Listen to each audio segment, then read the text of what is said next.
La insurrección revolucionaria del sargento Sopena es el nuevo libro del historiador Antonio Molina, donde narra los sucesos que acontecieron en diciembre de 1933, unos acontecimientos donde Pío Sopena protagoniza por escasas horas una insurrección inspirada en las corrientes libertarias del momento, que resultan poco conocidos y escasamente estudiados a pesar de formar parte de la historia contemporánea de Extremadura. Según afirma el autor, esta obra ofrece una sólida investigación de los hechos, pero también de la singularidad del personaje, del contexto y de cómo la sociedad española reacciona ante una tragedia que es el reflejo de las tensiones del momento. En esa búsqueda de otras cosas que en absoluto tienen que ver con esto, me ha pasado con todo, me ha pasado con todo lo que he hecho y sobre todo creo que lo que pretendo es dar respuesta a las preguntas que se me van planteando conforme yo voy haciendo esa selección de material, ¿no? Es decir, me pregunto cómo se llega a estas circunstancias. Yo desconocía, evidentemente, era conocedor de que había habido un levantamiento insurreccional liderado por un sargento, pero desconocía la causa, es decir, no lo tenía muy claro, ¿no? Parecía una cosa ahí como perdida y, sin embargo, ahora esas preguntas creo que están resueltas. No están resueltas muchas de las cosas que se plantean en el libro, ¿eh? Eso, que nadie se equivoque, que no es es decir, que no hago una certeza ahí sobre cada uno de los aspectos que se tratan porque quedaron en el aire, lo cual le hace ser una historia, yo creo que incluso más viva en ese sentido, ¿no? Y más rigurosa. Fíjate que ahora, al hilo del 23F, se ha comentado mucho que cuando se habla de los hilos que quedan sueltos, en cualquier investigación histórica tiene que quedar hilos, es decir, lo que está perfectamente trabado está montado de alguna manera, no es real, ¿no? Entonces, a mí me parece que en todo caso sí que todavía te queda algo por trabajar. Sí. Y bueno, ahí hay cosas interesantísimas que salieron a colación justamente de esa búsqueda y que yo lo incorporé al libro, porque en principio el planteamiento inicial era el narrar e intentar reconstruir lo que sucedió durante aproximadamente unas 36 horas, que es lo que dura el levantamiento insurreccional anarquista. Pero claro, dice, ¿y cómo en 36 horas se pueden sacar 200 y pico páginas? Porque se encuentran otras cosas más interesantes, pero directamente relacionadas con el asunto, ¿vale? Voy a ir pasando, si os parece, y así no solo veis la misma fotografía del libro. Si os fijáis en los títulos de cada una de las diapositivas que voy a mostrar, corresponde con los títulos de cada uno de los capítulos que tiene el libro. Luis decía sobre la faceta como profesional de la enseñanza, que lógicamente es a lo que me dedico y a lo que verdaderamente me debo y con lo que más disfruto. ¿Qué disfruta más, escribiendo o dando clases? Pues sinceramente no tengo duda, dando clases disfruto muchísimo más que escribiendo, ¿no? Y entonces, en ese sentido, yo quería que la gente, sobre todo la gente no iniciada en la historia, comprendiera sobre todo cómo se llega a esta situación. De ahí que incluya cómo es un levantamiento anarquista como consecuencia, lógicamente, de lo que la CNT-FAI llamaba como los ciclos insurreccionales, lo que era la gimnasia revolucionaria. Es decir, hay que estar preparado para la revolución. Y para estar preparado para correr la carrera de 100 metros hace falta entrenar. Y eso es lo que se hace justamente con este tipo de levantamientos insurreccionales. Villanueva no permanece al margen de lo que es ese contexto, ¿no? ¿Cómo es la Villanueva del momento, del 33? Es muy curioso, ¿no? Es decir, esto ya vemos que no fue un hecho aislado, ¿no? Paso porque va en relación a la siguiente diapositiva que presento, que es la Villanueva en los meses previos. Es decir, todo eso lo vais a poder encontrar en el libro. Yo no lo voy a desgranar, simplemente incluyendo a través de la imagen un poco lo que uno puede esperar de ello, pero lo suyo es que no hagamos spoilers, ¿no? En ese sentido. Hay tres cosas que están muy relacionadas con la República. En principio puede parecer que la de la izquierda, que es el corazón de Jesús, que nosotros sabemos que está en una ubicación totalmente diferente, ¿no? Junto a lo que es el paso a nivel del ferrocarril, hoy tiene su propia plaza aquí en Villanueva, que es la Plaza del Corazón de Jesús. Pero esa fotografía está tomada del lugar donde estaba en el momento en la República, la Segunda República Española, aquí en Villanueva. La mayor parte de vosotros, que sois de Villanueva, conocéis el enclave que tuvo en su día, ¿no? estaba, como veis al fondo se ve, la iglesia de San Francisco y lo que será el escenario, ¿no? La antigua caja de reclutas, que es el actual Hospital de Santa Justa. Bien, ¿por qué lo traigo aquí? Porque es muy curioso cómo a través de las actas municipales pues había un marcado anticlericalismo dentro de los políticos locales de la época. Y se enfrascaban en un debate con la Iglesia en que no debía de estar en el sitio donde estaba. Ese sitio donde estaba hoy está ocupado por el solar que ocupa la residencia, ¿no?, de ancianos, lo que es el mercado de abastos, toda esa manzana, y lo que querían era que lo quitaran de ahí directamente. Eso está recogido en las actas municipales. Era un tira y afloja con la iglesia, ¿no? Y el lugar donde estaba enclavado era el antiguo parque. El parque se conoce como el Parque de San Francisco, pero en la época de la que estamos hablando se llamaba el Parque de Pablo Iglesias, ¿vale?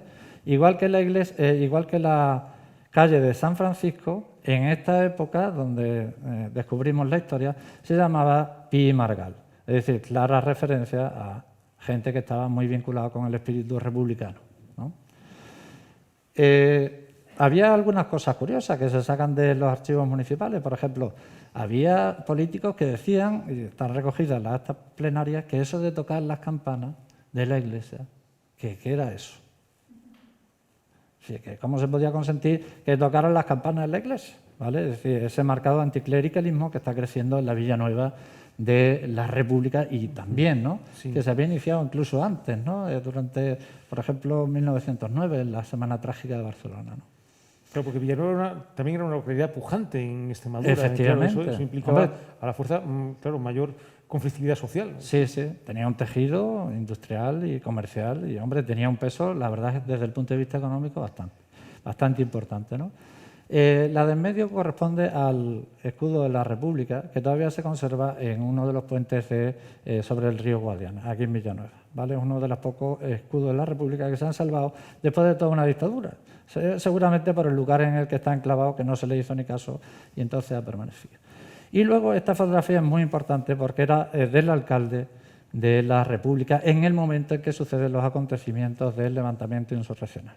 Es Rafael García Calderón, desconocido y matado al comienzo justamente de la Guerra Civil Española. En el año 36 no se sabe dónde está el cuerpo y, bueno, pues aquí habría que romper una lanza en la memoria de un alcalde elegido por los villanovenses de la época, ¿no? Él era del partido de Azaña y es muy desconocido a nivel de la historia en general, ¿no? Pero es muy importante su papel en esta historia también. Sí. ¿Mm? Es un poco la Villanueva que se encuentra Sopena cuando viene aquí. ¿Sopena era de? Sopena era de Barbastro, en la provincia de Huesca. Por circunstancias, porque en el periplo vital que está recogido ahí en este apartado exclusivamente dedicado a él con nota biográfica, ahí es donde también me echó una mano Jara. Contacté con el archivo de Barbastro. Vi cómo se le llamaba Filas, que en un momento dado se le declaraba prófugo porque se había enfadado con el padre y se había refugiado en un pueblo de Barcelona. Pueblo pequeñito, pero allí le localizan para que hiciera el servicio militar obligatorio y le destinan a Marruecos, ¿vale? Yo digo que seguramente coincidiría allí con muchos africanistas que tuvieron protagonismo en la Guerra Civil Española, ¿vale?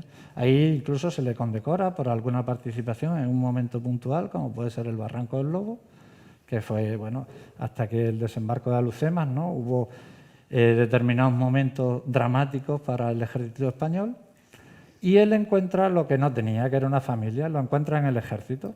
Claro, porque esa es otra de las cosas desde el punto de vista de la psicología, es decir, que salta, ¿no?, en la mente de Sopena para que dentro de esa disciplina militar que tiene abrace el anarcosindicalismo, claro. Es algo que deja de ser contradictorio. Efectivamente, ¿no? Llama mucho la atención. Es lo peculiar del personaje. Bueno, y entonces ahí conoce a su mujer, que es la Juana Suárez, que es la mujer que veis aquí. Esto está sacado del semanario Estampa. Esa es la mujer, aquí ya viuda, ¿eh? Esto es a los pocos días del desenlace final del levantamiento insurreccional.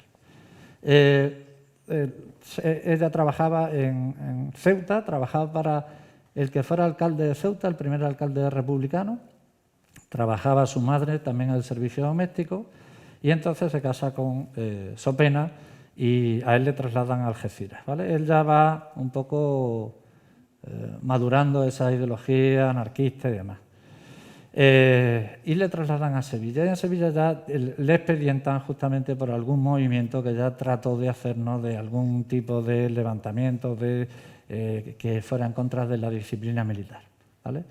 Y entonces le destinan aquí a Villanueva. Dirá, bueno, vamos a mandarle a Extremadura, allí que no te la va a liar, sinceramente, ¿vale? No cuantificaron, lógicamente, la personalidad de Sopena, que estaba ultra convencido, ¿no?, de lo que iba a hacer. Entonces llega aquí aproximadamente en el verano del 32, estamos hablando un año y pico antes del desenlace de los acontecimientos, y aquí, bueno, pues lo primero que hace, lógicamente, es tomar posesión de su cargo aquí en la Caja de Reclutas, pero empieza a entablar amistades con, bueno, pues las fuerzas, ¿no?, locales desde el punto de vista de las izquierdas fundamentalmente, ¿no?, del PSOE, de la UGT, del Partido Comunista y, por supuesto, de los anarquistas, que tampoco tenían aquí en Villanueva un arraigo. Será posteriormente, ¿no? Eso se sabe por los archivos. Y entonces él se establece aquí con su mujer y los hijos que veis ahí, ¿no?, que en este caso son 3 hijos. Y ella, cuando le toman las fotografías aquí en el semanario Estampa, ella está embarazada, ¿vale? Es decir, que ella se queda viuda con 3 niños y embarazada, ¿vale? Otro logro de nuestra archivera de Villanueva fue contactar con esta señora. Esa niña tiene en la actualidad 84, 85 años, no recuerdo. Pude contactar con ella, mantengo con ella, bueno, pues una cierta relación con su hija y con su nieta también, y recibió los libros de la editora regional. Y lo están leyendo y dice que le están encantando. Oye, ¿y qué memoria tienen del abuelo? No tienen ninguna prácticamente. Pero no se ha transmitido... Nada. Hay cosas algunas curiosas, pero no. Había mucho miedo. Sí, además no nos está... Claro. La guerra civil Nos quedaba, ocurre eso. Claro. Nos quedaba la dictadura. Claro. Cualquier referencia a lo anterior y con un marido anarquista, un padre de los niños anarquistas, pues imagínate lo que supondría, ¿no? Es decir, que aquello era un secreto en la familia, un desconocimiento absoluto. Están descubriendo ahora muchas cosas que desconocíamos nosotros y que, lógicamente, por sus familias. Lo único que me ha dicho es que están encantados, que no hacen otra cosa. Bueno, claro, en los últimos días. Es una reivindicación, en realidad, ¿no?, de la memoria. Claro. Sí, ellos me dieron además las fotografías de aquella, me las dieron ellos, y también la de la mujer, que viene incorporada ahí en el libro. Oye, yo te quería preguntar una cosa, porque al mismo tiempo que hemos estado corrigiendo las pruebas, ha habido como 2 polémicas en España. Una es en la biografía de Isabel Burdiel sobre Isabel II, donde se le ha acusado de enamorarse del personaje, y al mismo tiempo se ha publicado una biografía, que es la de Susan Sontag, de Benjamin Moser, que precisamente se le ha acusado de todo lo contrario, de odiar al personaje y entonces tratarlo mal. ¿Tú te has enamorado un poco de Sargento Sopena? Aunque no sea una biografía, pero... Yo sinceramente, no he tenido esa percepción cuando estaba haciendo estas cosas, y se equivocaría la gente si pretende encontrar una loa a esto, ni mucho menos. Tiene un sentido más, digo, documental, ¿no? Es decir, de tratar, utilizando esas fuentes documentales de cualquier ideología, para intentar recomponer, ¿no? Porque muchas veces la pluma se va en función de tu ideología, ¿no? Y necesariamente eso, es imposible retenerla, ¿no? Pero no pretendía eso, ¿no? No me ha pasado con el sargento Sopena, no me ha pasado, ¿no? Pero es curioso, casi que empatizaba más con la mujer. Sí, porque digo, esta mujer, claro, aquí en Villanueva, ya sin el marido, con 4 chiquillos, ¿no? 3 más 1 que estaba por llegar, y ahora ¿qué hace aquí? Si es que no conoce a nadie, se marcharon lógicamente. Ellos viven en las líneas de la Concepción. Bueno, y aquí podemos poner cara a algunos de los amotinados, que eso sí que es interesante. Prácticamente todos de Villanueva, excepto un Juan García Casco, que era de Campanarios, que el otro día la corresponsal de Hoy sacó, no sé si te lo mandé. Sí, pero era de Campanario, donde se ponen se le da protagonismo, lógicamente, este rebelde, ¿no?, dentro de la propia insurrección. Es curioso, ¿no? Es una nueva visión que lo enriquece. Yo encantado de la vida, porque una vez que ya escribes los libros, pues ya pasa a ser patrimonio del resto. Todo hay ¿no? que decirlo, este libro ha tenido ya en el poquísimo tiempo de vida muchísima repercusión en los medios. Sí, sí, es verdad que sí. En la prensa regional, pero es que en la prensa nacional también. Sí, sí. Porque Sí, ahí, bueno, y este fin de semana igual sale en algún sitio más. Las fotografías que rescataba aquí corresponden a los revolucionarios, excepto aquellos que no aparecían, pero los tengo ahí recogidos. Realmente son 9, si contamos al sargento Sopena, que lógicamente le dedica un capítulo específico, ¿no?, para entender un poco qué pasó por esa cabeza para que se amotinara aquí en Villanueva de la Serena. Y son las típicas fotografías que se hacían, ¿no?, de cuando uno marchaba al servicio militar obligatorio, y eran fotos de estudio, excepto la de Luis Mejía Guisado, que es una fantástico, ¿no?, para recrearlo. Yo, si tuviera la capacidad, que no la tengo, evidentemente, de ficcionar esto, porque esto es otra de las cuestiones que hemos abordado, ¿no? Es decir, yo creo que es más interesante ficcionarlo desde el punto de vista literario o con un lenguaje cinematográfico, más que de la satisfacción que te pudiera dar a la hora de la recreación histórica, ¿no? Hombre, desde luego este es un libro breve cinematográfico. Sí, sí, total. Todo total. lo que ocurre uno se lo puede imaginar perfectamente. Efectivamente. Entonces, aquí yo pondría al único superviviente de aquellos que se amotinaron en el interior del cuartel militar, ¿vale?, que es Luis Mejía. El resto, como veis, por los años, gente joven, gente normal y corriente, jornaleros, ¿no? Excepto Luis, que era el operario de la fábrica de jabones Gallardo, curiosamente, ¿vale? Llegó a tener hasta 10, no sé si el bisnieto andará por ahí, me facilitó una de las fotografías, esta no, porque esta apareció en el semanario Estampa, y a mí me recuerda a la foto histórica que tenía el Lute cuando fue detenido. Esas tan ¿no? famosas, sí. Donde... Sí, porque tenía, veis ahí que tiene escayolado el brazo, y es de que pudo salir indemne. Pero es que es curioso, bueno, no quisiera desvelarlo porque es que merece la pena, de cómo pudo escapar, que vamos, es increíble, ¿no?, de cómo lo pudo hacer. El resto murió en el asalto al cuartel militar, ¿vale? Todos murieron muy jóvenes, como estáis viendo. Algunos en extrañas circunstancias que también se abordan en el libro, sin poder, lógicamente, decir cuáles son esas verdaderamente. Entonces, aquí ya ponemos rostro, y de hecho le dedico alguna nota biográfica, lo difícil que es encontrar esas cosas, pero al menos para que nos demos cuenta de que eran personajes anónimos, que ya le estamos poniendo unos nombres, unos apellidos, y estamos diciendo algo sobre ellos, ¿no? Es decir, ya vamos conociendo con un poquito más de detalle a ellos, ¿vale? Perdón, que no, sí va a continuación. Esta. Y Villanueva, es que Villanueva en el libro es protagonista. No es imposible entender esta situación sin conocer cómo era la Villanueva de la época. Es imposible, porque Villanueva es un escenario vivo totalmente. Para los que somos de Villanueva y paseamos todos los días por su calle, nos resulta un poco más comprensible, ¿no?, la situación en que se llega y el escenario en que se convierte la propia Villanueva. Pero no es tal y como nos la encontramos en la actualidad. Por eso yo en este escenario puse en el foco en tres cuestiones que me parecieron importantísimas, ¿no?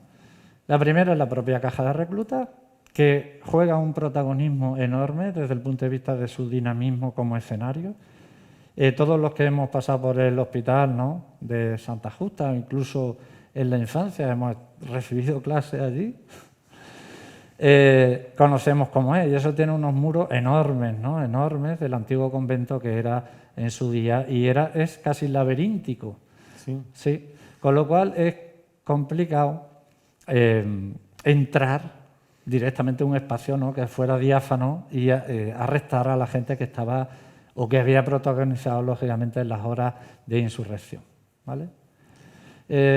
Otra idea que lanzo aquí es que podemos hacer el tour de Sopena, ¿no?, para visitarlos eso y para que la gente entendiera in situ, ¿no?, de cómo estaba eso. Sí, porque es algo que ellos lo tenían muy planeado o yo creo que Sopena dijo, me voy a trincherar en un sitio que no va a levantar sospecha alguna. Y encima voy a tener allí un polvorín. Más fácil, la caja de reclutas. ¿Quién va a sospechar de que se está organizando absolutamente nada ahí? Sus propios compañeros podrían haber sospechado, porque de hecho les consultó, les tentó en parte, pero estimaron que aquello no Pero iba. ellos no pensaban que tras la gimnasia revolucionaria iban a llegar unas agujetas muy grandes.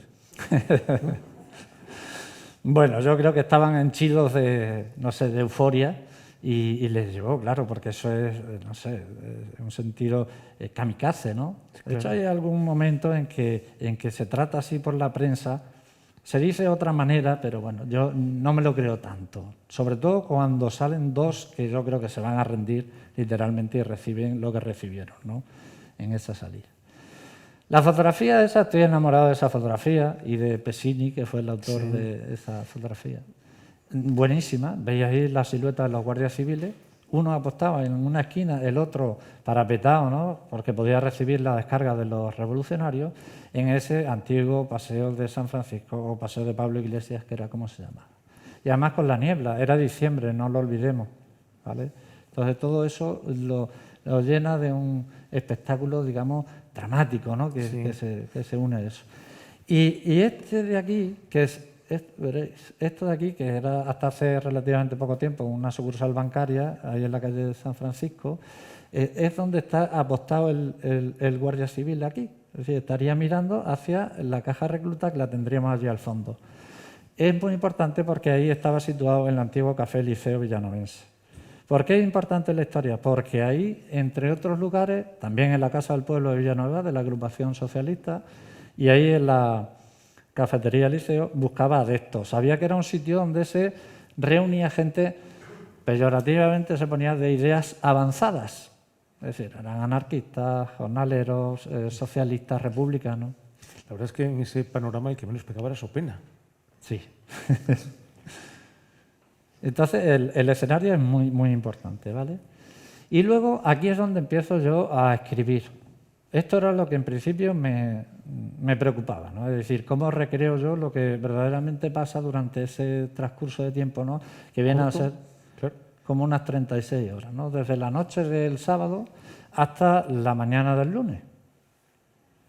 Entonces ahí las fuentes documentales fundamentalmente han sido las periodísticas, ¿no? Cada uno con sus versiones, algunas con tintes literarios, muy bonito, ¿no? Porque decía, bueno, pues íbamos para Villanueva y nos encañonaron con los ojos negros de las escopetas, ¿no? Entonces le daba así como un halo.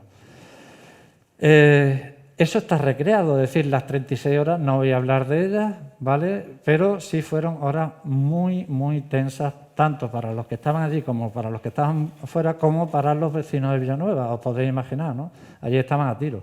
E incluso se planteó la posibilidad de atacarlo desde el aire, ¿vale? Sí. Sí. Porque decía, cerca de Villanueva hay un lugar donde se puede ir un avión militar. Y dijeron, sí, aquí en Don Benito tenemos una... Claro, porque el momento en el que se produce esta insurrección conmociona a toda España. Sí, sí, totalmente.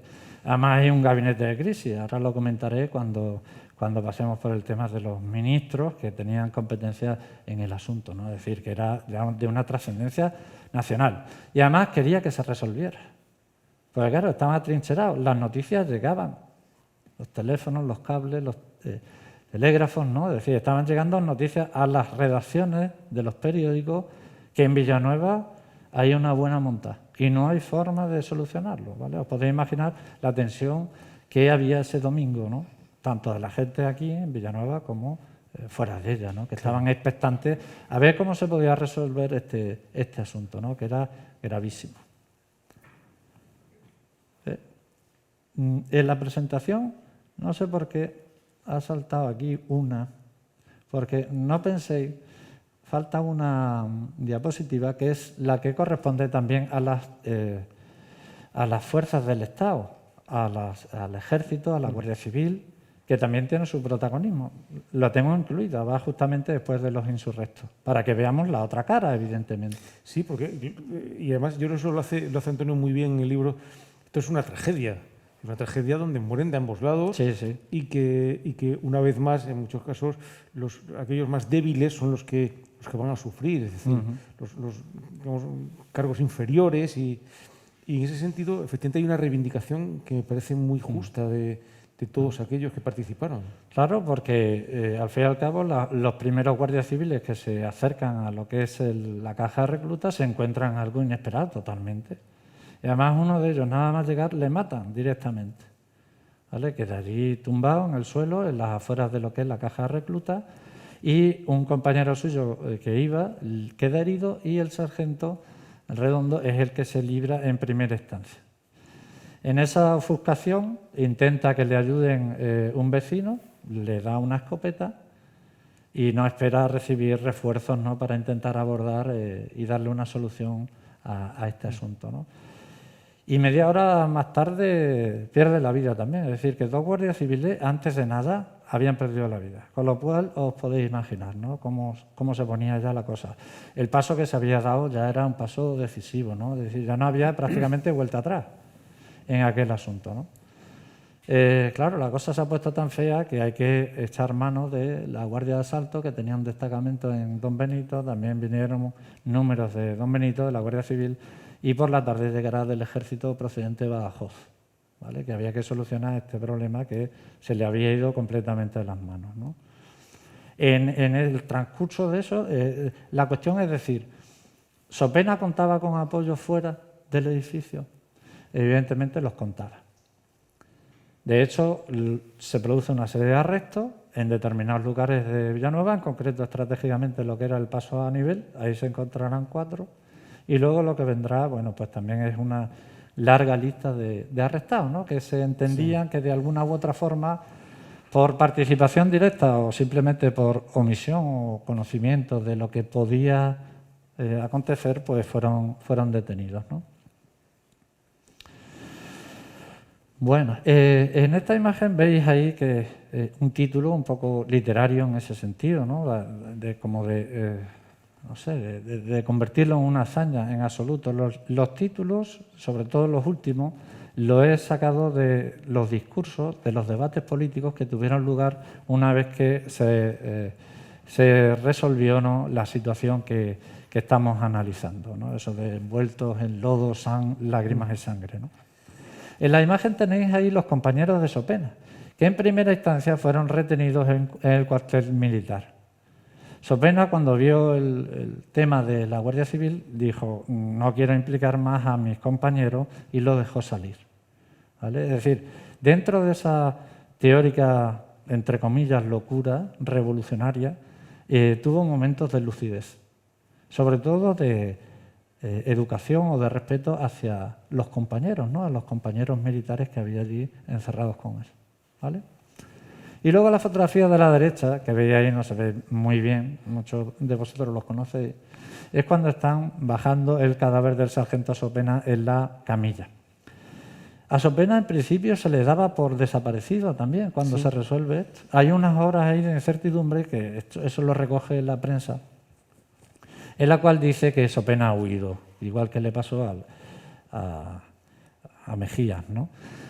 Sin embargo, Sopena fue de los primeros en caer. No muere de un balazo, dicen, en la médula, quedó tendido. Le pediría un fusil, digo, voy a seguir manteniendo aquí el combate, tumbaba un jergón en la parte superior del edificio. Entonces, como se bombardeó tanto el edificio de la zona, lo que es la techumbre cayó y lo sepultó. Y no daban con el cuerpo. Claro, le había caído, bueno, las imágenes, hay otra imagen muy elocuente que se ve, pues, estas vigas de madera, ¿no?, tan típicas, ¿no?, de la época, y todo el tejado se le había caído encima. Por eso no aparecía el cuerpo de Sopena, pero Sopena estaba ya bajo los escombros. De hecho, hay una cancioncilla por ahí que habla de él, en este caso, loándolo, ¿no? También está Rubén aquí, de Cultura, que me dejó y me facilitó una cosa casi a última hora, que la recordó su abuela, y era una especie de romance épico sobre los acontecimientos aquí, que seguramente la gente de Villanueva conocía. Igual que lo de las sombras de una acusación. Bueno, aquí hay 3 personajes que van a ser fundamentales. ¿vale? Es decir, tiene tal repercusión que esto se intenta saber exactamente cómo se ha manejado esta situación, ¿no?, por parte de las fuerzas y cuerpos de seguridad del Estado.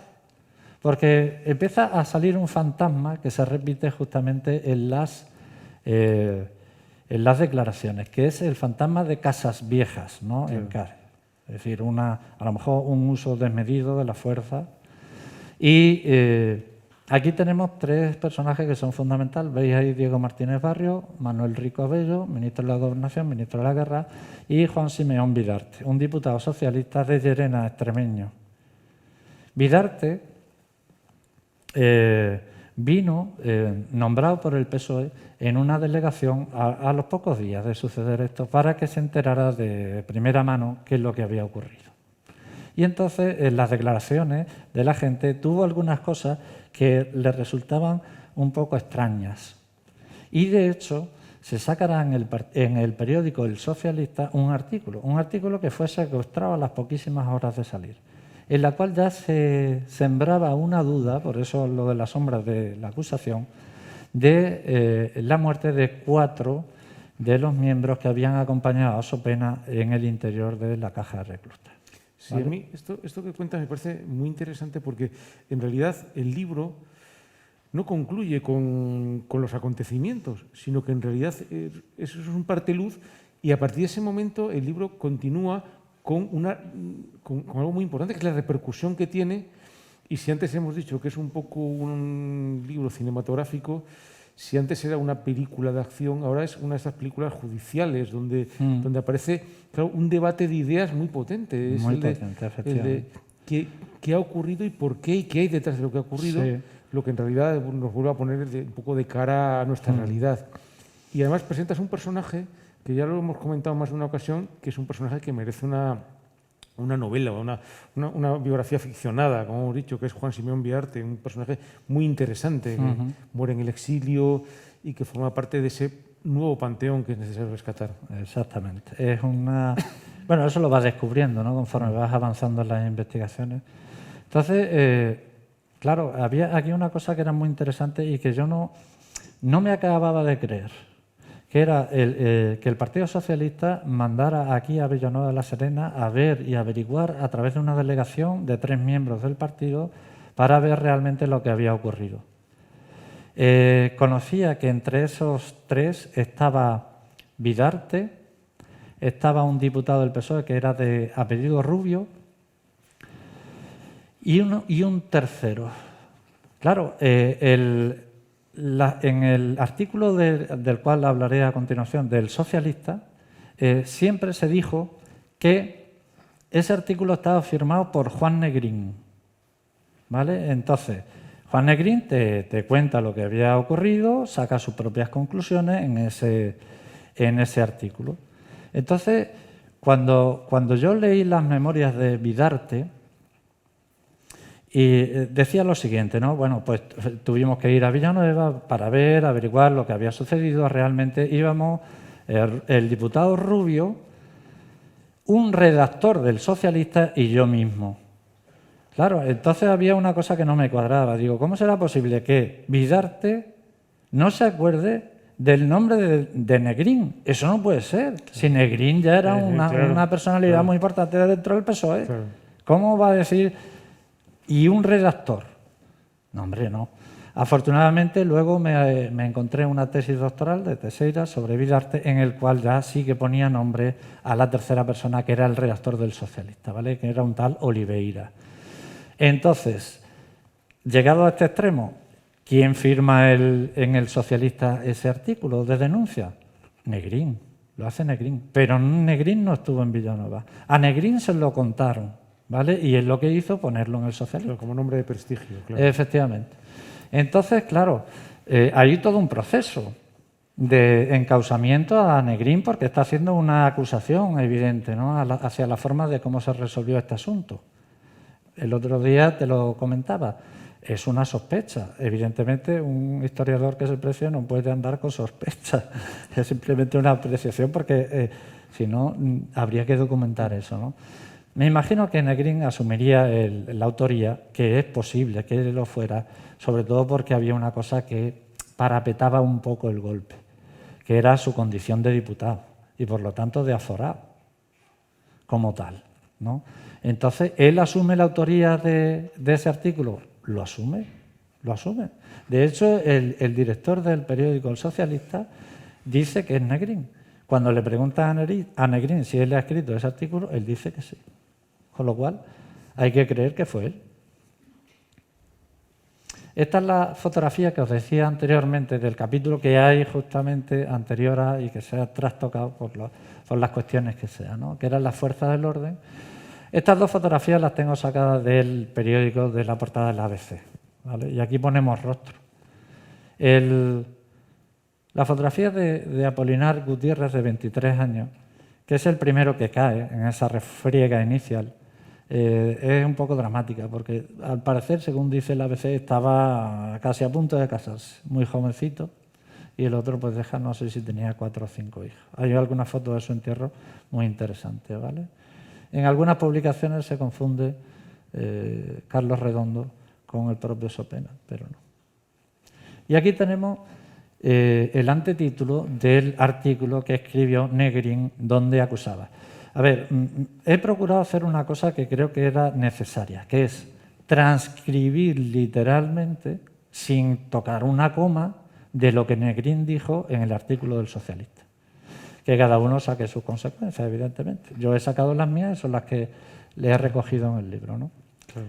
Entonces, Negrín, como veis ahí, en la portada del Socialista, el Socialista sale a los pocos días de los sucesos de Villanueva, pero un juez decide secuestrar el periódico, porque hay unas acusaciones gravísimas de cómo se resuelve el tema en Villanueva. Eso lo dice el propio Negrín en el artículo, ¿vale? A pesar de todo, el Socialista saldrá una semana más tarde y le valdrá a Vidarte para defender la postura que ya Negrín hace en este artículo, ¿vale? A Negrín el juez pretende encausarle, solicita un suplicatorio, ¿vale?, al Tribunal Supremo, porque el juez no es competente por su condición de diputado, y como veis ahí, pues el tribunal, las Cortes, el Parlamento de la República, le dice que lo que dice Negrín no es para llevarle a juicio, literalmente, ¿vale? Y ahí se cierra, se archiva el asunto, ¿vale? Tengo que decir aquí una cosa. Me ha valido mucho también ponerme en contacto con la archivera bibliotecaria del Congreso de los Diputados, claro, que fue amabilísima en todos los sentidos, en facilitarme la información, lo que hiciera falta, ¿vale? Y entonces todo eso me lo pudo aportar ella. Y luego esta última parte, ¿vale? Bueno, tenéis ahí la importancia de la prensa, ¿no? Por eso he traído, veis ahí las dos fotografías que ponía, esta anterior, ¿vale? Magníficos reportajes con las huellas que hay ahí. Sí, es impresionante de qué manera queda recogido en mucha prensa estos sucesos, que conmocionan a todo el país. Sí, sí, exactamente. Y luego hay una cosa fundamental, que es, vuelvo para atrás, ¿vale?, para posicionarme, porque no está en orden. Aquí. A ver, el PSOE quiere llevar al Pleno del Parlamento este tema, junto con otros, evidentemente, porque no olvidemos que Villanueva no es una cuestión aislada. En toda España hubo muchos levantamientos insurreccionales en diciembre del 33. Pero este tuvo especial incidencia, ¿no?, en la prensa. Entonces, Vidarte lleva a las Cortes y es un discurso magnífico, él tiene una elocuencia, sí, ¿vale? Se le nota además a la hora de cómo trabaja las palabras, ¿no?, cómo las coloca. Se cuida muy mucho de decir algo más, esa condición de abogado que tiene, ¿no?, del letrado, sabe cuidarse en este caso. Y hay un debate interesantísimo en las Cortes. Eso es muy fácil de ver, ¿no?, porque eso está recogido en el diario de sesiones de las Cortes. Entonces ahí interviene Diego Martínez Barrio, Manuel Rico Abello, con los cargos que veis ahí, que es el Ministerio de la Guerra y el Ministerio de la Gobernación, ¿no?, lo que hoy es el Ministerio de Defensa y el Ministerio del Interior. Es decir, formaron parte de esa cúpula, digamos, de crisis, ¿no?, durante las horas que pasó en Villanueva de la Serena. Y es muy, muy interesante, un debate en todos los sentidos, ¿vale?, entre los ministros y el propio Juan Simeón Vidarte, con las acusaciones que mantenía, que se habían declarado ya por escrito en El Socialista, y que en la tribuna de oradores, pues lógicamente Juan Simeón Vidarte sigue manteniendo, ¿vale? Hay incluso ciertos acaloramientos, ¿no?, en ese debate que se produce, y Vidarte recordaba en sus memorias esos momentos, ¿no?, en el debate parlamentario. Y decía que, aunque fuera opositor desde el punto de vista ideológico, Diego Martínez Barrio, dice que se lo encontró después de haber sudado tinta, cada uno defendiendo, ¿no?, las posturas, que la violencia que se había empleado había sido necesaria porque no había otra forma de darle solución a este asunto. Y le agradeció Martínez Barrio a Simeón Vidarte el tono en el que hacía las acusaciones, sin perder el respeto, ¿vale? Te lo agradezco, le decía. Y eso él lo reconoció en sus memorias, ¿no? Probablemente se encontraría allí en el Salón de los Pasos Perdidos, se acercaría, se comentarían aquello, y es muy interesante, ¿no? Pues la historia, siempre aprendemos de la historia en el presente. Y bueno, pues esto, para finalizar, simplemente algunas de las cabeceras, ¿no?, de aquellos periódicos que tomaron fundamental este asunto, ¿no? Para mí hay tres que yo destacaría, que es Estampa, el semanario, donde se sacaba la fotografía y donde te contaba prácticamente casi al minuto lo que sucedió, el diario Hoy, que hizo un magnífico reportaje, aunque no estaba firmado, y también El Socialista, ¿no?, que me ha valido para la recreación de todo esto. Claro, es que esta prensa, claro, ahora ocurre algo y tú lo ves rápidamente en una pantalla del móvil, de la televisión, del ordenador, pero claro, imaginaos lo que es saber que ha ocurrido algo y tener que esperar a que te llegue el periódico, claro, y que hayan tenido tiempo de redactar. Es muy interesante, ya digo, que para mí ha sido un descubrimiento en todos los sentidos y te ha permitido, bajo diferentes ópticas, ¿no?, de cómo se trataba el mismo asunto. Hay una carga ideológica, evidentemente, en muchos de los periódicos que había ahí. Incluso es curioso cómo se manejaban cifras, dependiendo de la ideología que tuviera el periódico, pues se han atrincherado en Villanueva 12, 15. Hay uno que dice que hasta 500 estaban amotinados allí, ¿no? Entonces, bueno, uno trata de dentro de toda esa documentación que maneja, pues ser lo más objetivo posible, dentro de lo posible que es ser objetivo en estas circunstancias, claro está, ¿no? Muy bien.